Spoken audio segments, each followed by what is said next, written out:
Terimalah salam di dalam Dharma. Namo Sang Hyang Adi Budaya, Namo Buddhaya. Kembali Bapak Ibu saudara sekalian, para umat Buddha dimanapun berada. Pada kesempatan ini saya ingin melanjutkan renungan tentang riwayat kehidupan Sang Buddha yang nanti dapat kita ambil hikmah, dapat kita tarik satu pelajaran yang bisa kita terapkan dalam kehidupan kita sehari-hari, dan juga dengan kita selalu belajar riwayat kehidupan Sang Buddha, kita bisa lebih mengenal tentang sesosok pribadi Sang Buddha yang saat ini dikagumi oleh berbagai kalangan masyarakat di dunia karena kepribadian beliau yang luhur maupun karena ajaran-ajaran beliau yang memikat, yang menarik perhatian masyarakat dunia hingga sampai saat ini. Tibalah riwayat hidup Sang Buddha, ditulis Sang Buddha berangkat menuju ke Taman Rusa di Benares. Dalam perjalanan ke Sungai Gaya, Sang Buddha bertemu dengan seorang pertapa Ajiwaka bernama Upaka. Terpesona melihat Sang Buddha yang wajahnya demikian cemerlang. Upaka bertanya, "Siapakah guru Sang Buddha?" Sang Buddha menjawab bahwa beliau adalah orang yang maha tahu dan tidak mempunyai guru siapapun juga. Tetapi Upaka nampaknya sama sekali tidak terkesan, yang menggelengkan kepala dan kemudian meneruskan perjalanannya, sedangkan Sang Buddha sendiri juga melanjutkan perjalanannya ke Benares. Setiba di Benares, kelima orang pertapa melihat Sang Buddha sedang memasuki Taman Rusa. Seorang dari 5 pertapa itu mengatakan, "Kawan-kawan, lihat pertapa Gotama sedang memasuki taman. Ia adalah orang yang senang dengan kenikmatan dunia. Ia tergelincir dari penghidupan suci dan kembali ke kehidupan yang penuh kesenangan dan kenikmatan. Sebaiknya kita tidak usah menyapanya. Lagi pula kita jangan memberi hormat kepadanya. Kita sebaiknya juga jangan menawarkan diri untuk menyambut mangkok dan jubahnya. Kita hanya menyediakan tikar untuk tempat duduknya. Ia boleh menggunakannya. Kalau mau dan kalau tidak mau ia boleh berdiri saja. Siapakah yang mau mengurus seorang pertapa yang telah gagal?" Bapak Ibu saudara sekalian yang saya hormati, pertapa seperjuangan atau mantan teman-teman atau kawan-kawan dari pertapaan 5 pertapa mengajukan kedatangan Sang Buddha. Namun beberapa kesepakatan yang telah disepakati di antara mereka akhirnya tidak jadi dijalankan karena melihat keagungan kepribadian Sang Buddha, wajah yang demikian agung melihat, kemudian mereka pun melupakan kesepakatan itu dan menyambut dengan baik dengan Sang Buddha. Sang Buddha setelah duduk atau mengambil tempat duduk, Sang Buddha berkata kepada para pertapa tersebut demikian, "Dengarlah, oh pertapa, aku telah menemukan jalan yang menuju ke keadaan terbebas dari kematian. Akan ku beritahukan kepadamu, akan ku ajarkan kepadamu. Kalau engkau ingin mendengar, belajar dan melatih diri seperti yang akan ku ajarkan dalam waktu singkat, engkau pun dapat mengerti, bukan nanti di kelak kemudian hari, tetapi sekarang juga dalam kehidupan ini, maka apa yang kukatakan itu adalah benar. Engkau dapat menyelami sendiri keadaan itu yang berada di atas hidup dan mati. Melalui penjelasan-penjelasan Sang Buddha yang meyakinkan kepada 5 pertapa, akhirnya Sang Buddha membabarkan dharma yang telah diketemukan kepada 5 pertapa ini. Kelima pertapa bersedia mendengarkan khotbahnya. Maka Sang Buddha memberikan khotbahnya yang pertama, yang kelak dikenal sebagai Dhammacakkappavattana Sutta atau khotbah pemutaran roda Dhamma.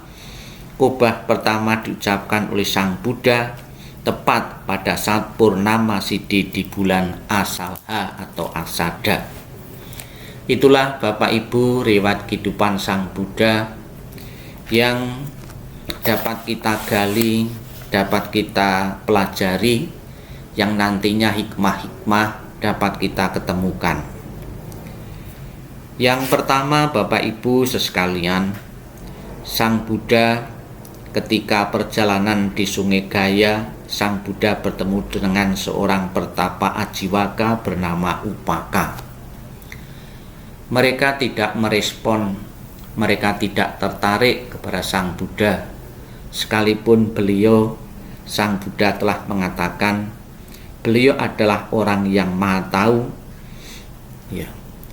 Kemudian Upaka pertapa Ajiwaka ini meninggalkan Sang Buddha. Di cerita yang lain disebutkan bahwa Upaka ini seorang pertapa yang di tengah perjalanan kemudian dia melepaskan diri sebagai seorang pertapa dan hidup berkeluarga. Dan setelah hidup berkeluarga, dia mempunyai istri, mempunyai anak. Kemudian pada satu kesempatan, si istri itu menimang-nimang bayi dari hasil perkawinan dari Upaka ini. Kemudian di saat menimang-nimang bayi itu, kemudian istrinya itu mengatakan bahwa ayahmu adalah seorang pertapa tadinya, namun pertapa gagal dan meningkah. Karena mendengar ucapan dari sang istri ini, kemudian Upaka ini merasa malu dan kemudian ingat bahwa pada satu kesempatan yang lalu pernah bertemu dengan seorang pertapa, yaitu Sang Buddha. Kemudian dia meninggalkan keluarga dan menjadi pengikut Sang Buddha, dan akhirnya dituntun dengan ajaran Sang Buddha dan bisa mencapai kesucian. Ini cerita yang pernah saya dapatkan dari seorang biku senior. Bapak Ibu saudara sekalian yang saya hormati, memang tidak mudah untuk dalam kehidupan saat ini kita bertemu dengan seorang yang sudah tercerahkan, seorang Buddha.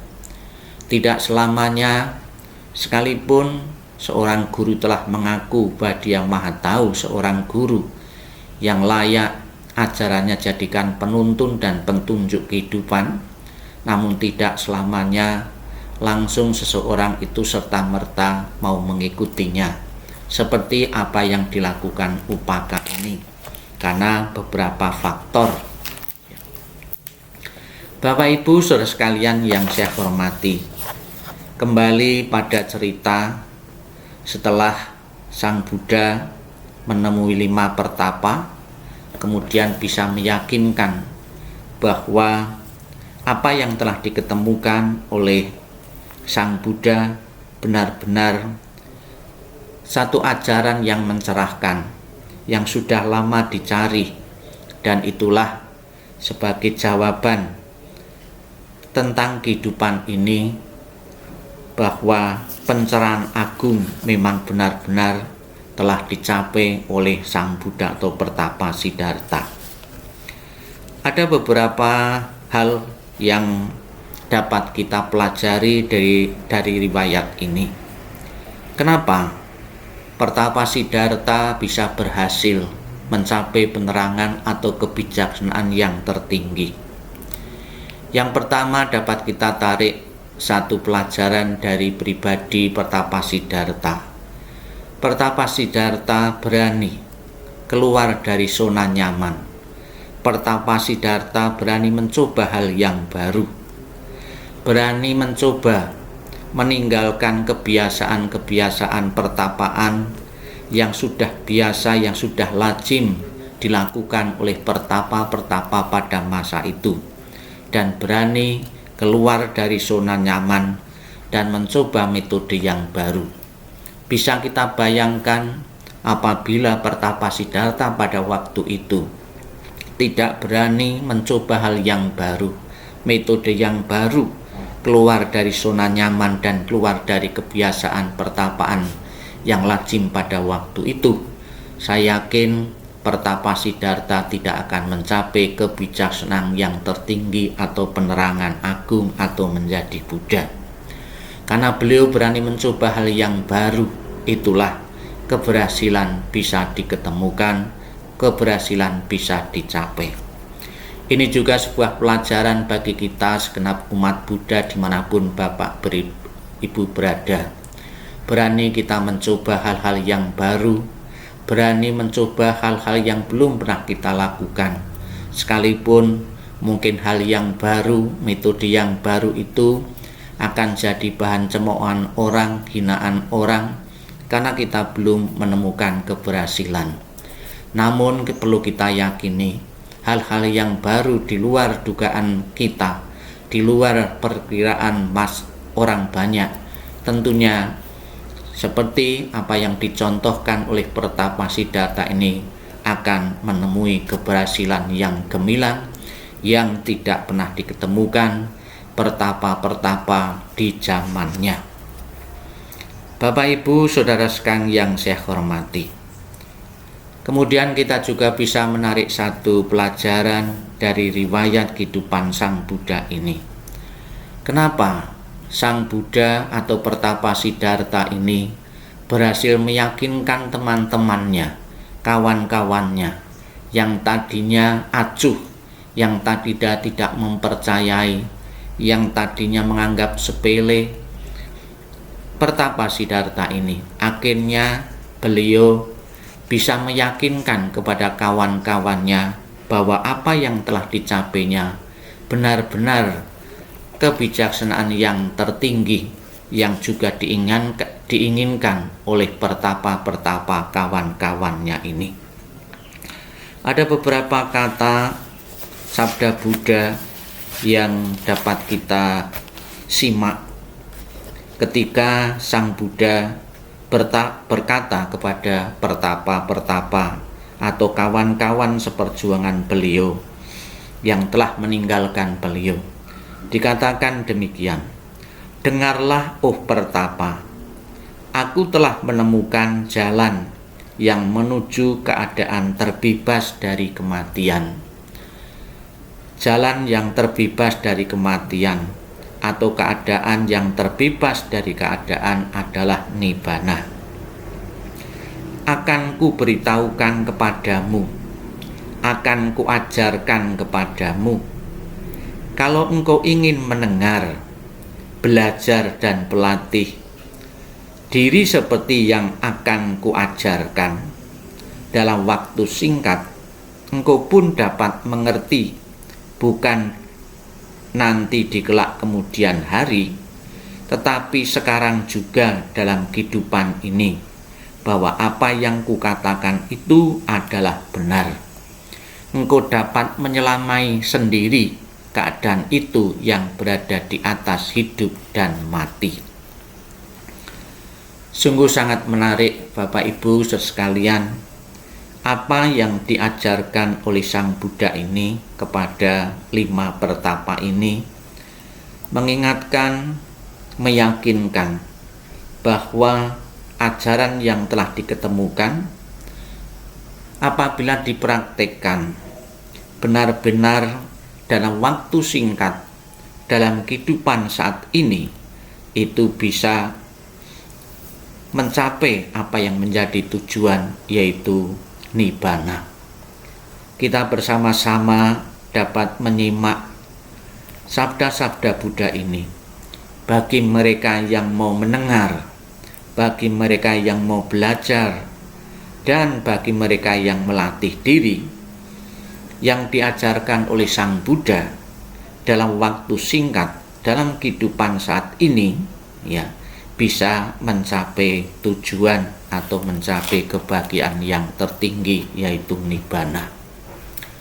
Ini adalah satu metode juga bagaimana Sang Buddha bisa meyakinkan, bisa memberi harapan kepada 5 pertapa ini, bahwa kebanyakan yang saya dengar dalam kehidupan saat ini, bahwa ajaran Sang Buddha mengajarkan dan image di masyarakat Buddhis bahwa nibbana bisa dicapai bukan dalam kelahiran saat ini, namun kelahiran-kelahiran yang akan datang.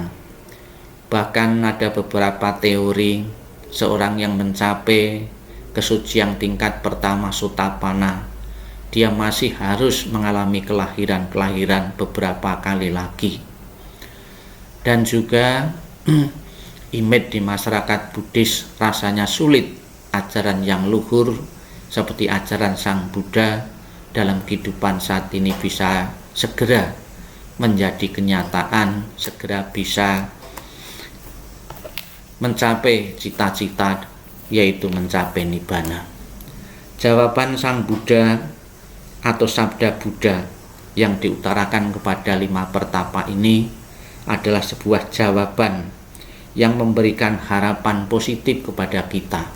Apabila kita benar-benar mau mendengar secara serius, kemudian mau belajar dengan sungguh-sungguh dan melatih diri mempraktekkan apa yang kita dengar, apa yang kita pelajari, tentunya tidak mustahil juga dalam kehidupan saat ini pun kita juga akan bisa merealisasi nibbana, seperti apa yang telah dicontohkan 5 pertapa itu di bawah bimbingan Sang Buddha sendiri. Dalam beberapa hari mereka akhirnya bisa mencapai kesucian. Bapak Ibu Saudara sekalian yang saya hormati, beberapa hal lagi yang bisa kita simak, yaitu kadang-kadang ketika melihat ajaran, kita bukan melihat menerima esensi dari ajaran yang ingin disampaikan oleh seseorang. Namun tidak sedikit di antara kita ketika menerima sebuah ajaran, menerima dharma, kita melihat siapa yang membawakan. Tentunya hal ini apabila kita pegang, kita akan mengalami kerugian. Yang dipentingkan adalah esensi dari ajaran. Ada sebuah ilustrasi emas, ya, itu keluar dari mulut anjing juga tetap emas, keluar dari mulut siapapun juga emas. Demikian pula esensi dharma, ya. Demikian pula sesuatu yang berharga disampaikan oleh siapapun juga tetap akan berguna dan bermanfaat bagi kita. Marilah Bapak Ibu Saudara sekalian yang saya hormati, dimanapun Bapak Ibu berada, kita bersama-sama mengambil hikmah, ya, dari pelajaran kitab suci pada hari ini. Yang pertama, pelajaran yang dapat kita petik yaitu Pertapa Siddhartha berani keluar dari zona nyaman, berani mencoba metode yang baru untuk mendapatkan keberhasilan yang gemilang. Kemudian Sang Buddha juga berhasil meyakinkan kepada kawan-kawan pertapaan dengan satu kenyataan bahwa apa yang telah disampaikan oleh Sang Buddha benar-benar pernah dipraktekkan, pernah dialami, pernah dibuktikan oleh Sang Buddha sendiri. Kemudian Sang Buddha juga memberi harapan kepada kita semua bahwa ajarannya dalam waktu singkat, apabila kita mau mendengar dengan baik, belajar dengan baik, dan berlatih dengan baik, kita akan bisa merealisasi nibbana dalam kehidupan saat ini. Dan juga pelajaran yang dapat kita petik, yaitu hendaknya kita menerima ajaran, jangan semata-mata melihat siapa yang menyampaikan, namun esensi dari ajaran itu, apabila itu berguna dan bermanfaat bagi kita, hendaknya kita segera untuk bisa menerima. Inilah Bapak Ibu renungan pada kesempatan ini. Semoga Bapak Ibu bisa memahaminya. Sabi sata bawantu sukitata. Semoga semua makhluk hidup berbahagia dan sejahtera. Sadu, sadu, sadu.